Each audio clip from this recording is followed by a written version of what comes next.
Hey guys, welcome back for CCUtech Training's video number 6. Today we're going to take a couple minutes to talk about equalizers.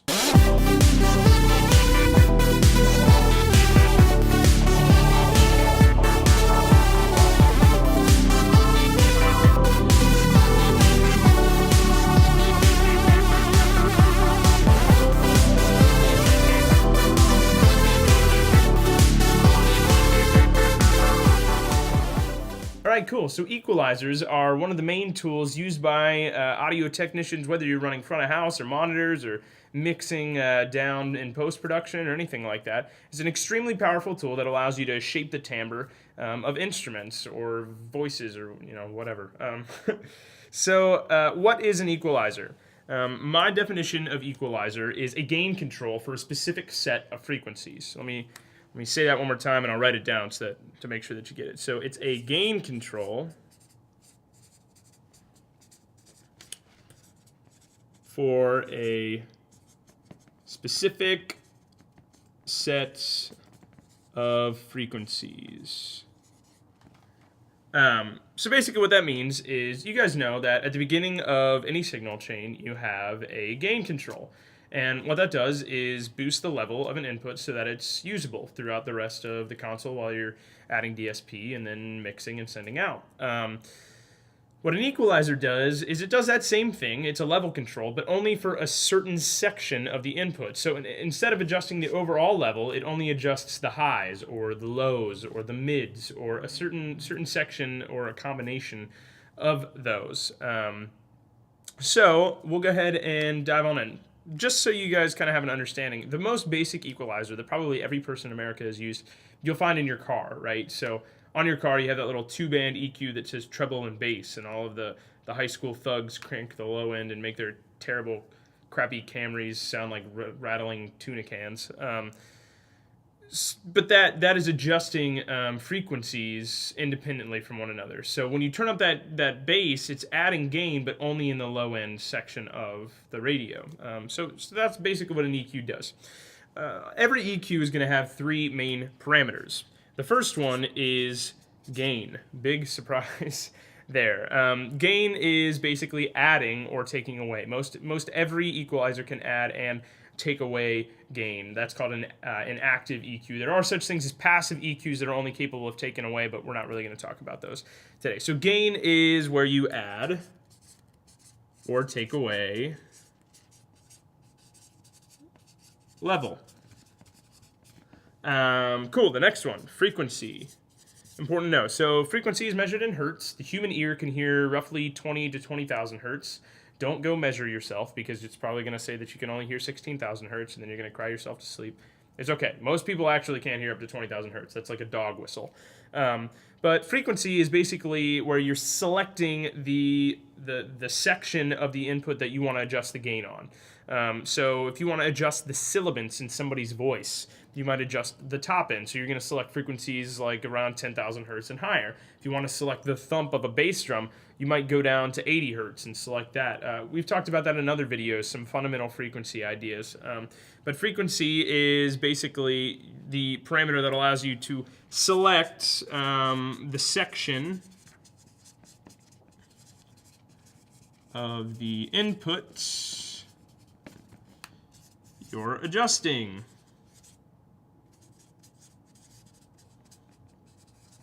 All right, so you're going to find those two on most any equalizer. We're going to talk about the kind of types that you'll see later. This last little parameter is what's called Q, and Q is present on just about every type of equalizer, but it's not always adjustable. The main place you're going to find adjustable Q is on what's called a parametric equalizer, which is what we're using most of the time at CCU. Q adjusts the width of what is called the band. So it's important to understand that on a parametric equalizer and some other equalizers, when you're adjusting these parameters, you're adjusting it for a selected band. And all that means, a band is just another term for the group of frequencies that you're adjusting. Let me just go ahead and preface with the idea that it is impossible, well, pretty much just impossible, to adjust just a singular frequency. Like, it's impossible just to adjust 1127 hertz. And that's due to acoustics and harmonics and all of that. And And so when you're on a parametric equalizer and you're trying to adjust it, you'll see that when you add or take away gain, not only are you adjusting just that one frequency, but you're adjusting the frequencies around it.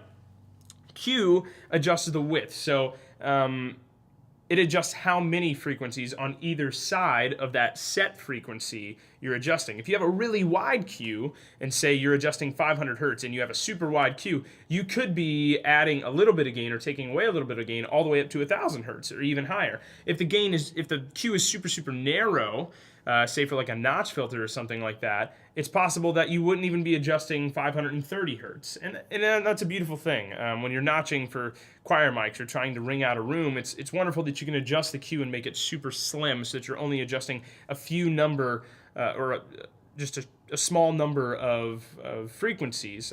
Inversely, it's nice if you're trying to just add some presence or add some low end overall, that you can have a really wide Q that allows you to adjust multiple frequencies. So we can talk about that a little more in depth. For right here, we'll just go ahead and say width of the band.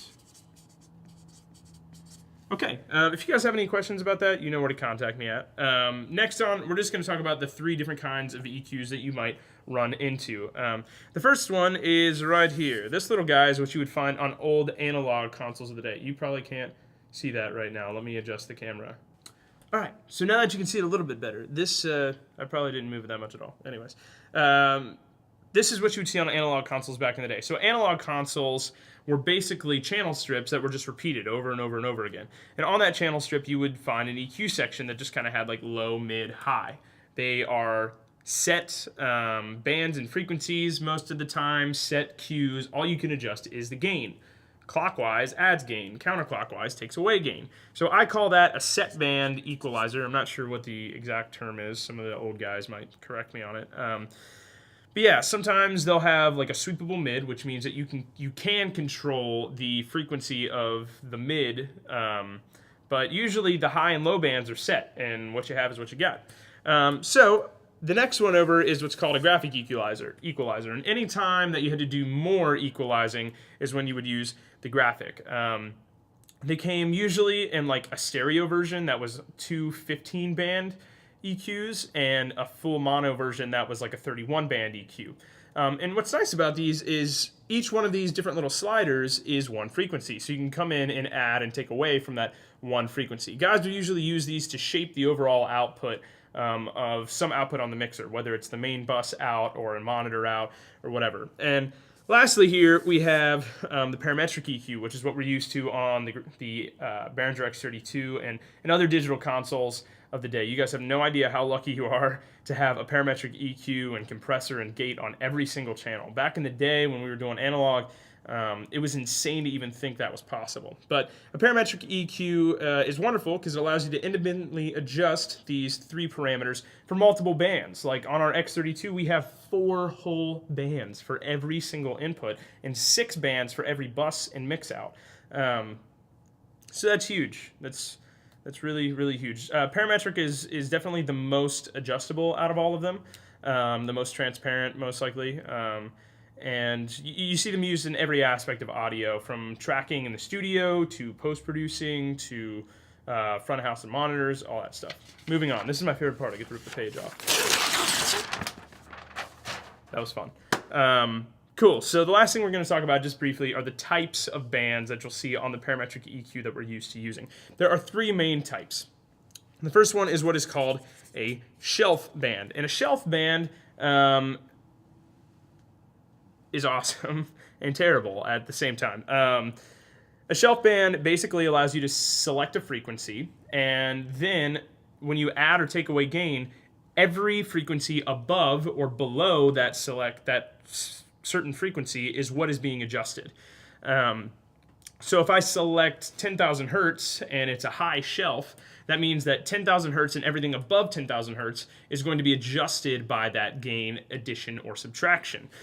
Inversely, if I have a low shelf and I select 100 hertz, that band is then going to adjust everything below 100 hertz when I add or take away gain. So basically, you have one frequency and gain then adjusts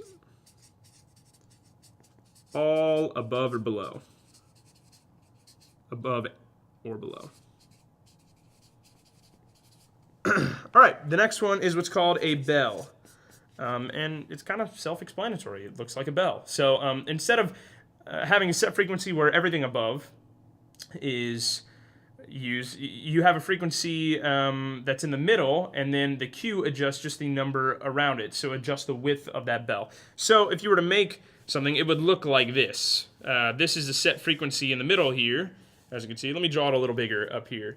If this is our equalization line, say we have a set frequency right here that we're adjusting, we add a little bit, it's going to come up like this and then slope back down. Actually, be like right here. This is a bell EQ, and it can go up or it can go down. This is the frequency, and then the Q, when you adjusts this width here. So that would be a pretty wide Q. If I wanted a tighter Q, it might look just like that. See how much tighter that is. Yeah, so that's a bell. So frequency adjusts center.